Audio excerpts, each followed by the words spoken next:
man sayo pa jud ko ano buntag pa ta mag sa kusina kay naghimo ko og orange nga juice. Ako na siyang i-blend sa iyang fiber og ang kuan. So ayan, maghimo na pud ko og lain nga drinks para ni Lola kay di man na moangay si Lola og ingon ani ni kabuntag. Gusto niya tong kuan kanang soybeans. So ayan, karon taw-taw pag humanak ko ani maghimo na pud ko og soybeans nga milk. Kay babago pa kong mataan wa pa ko iligo, wa pa ilis. So pag humanak ko ani kay sayo pa man kaayo. Pag humanak ko ani kanang mulakaw naman po ng akong amo o kuan yun nga kuan para panahaw. So yun ara si kuan akong amo nga lalaki kay nang mulakaw siya kay manasayuhan ng ang uban nilang mga flight kay sayo man sus mumatay taho alas 4 mamahaw gina sila daan di good kuan. So kaya ako mo na hi.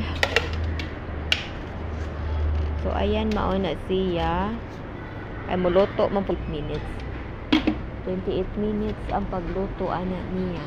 Pwede rin na siya biyaan 28 minutes na siya nga pagkuan luto nya dugbok na siya. Mao na paborito ni Lola kay kuan kanang pwede na inang bawa na kuan na sa usak.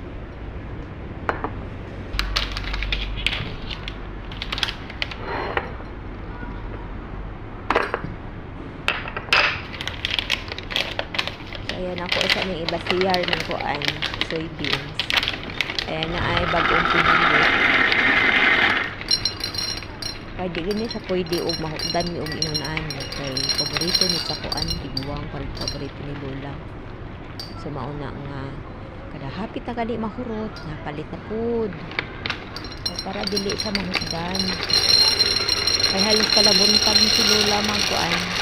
Mga taog drinks nga ingon ani halos kada buntag usahay po baghimo ko uguan kanang mga nuts ba kinang kasunat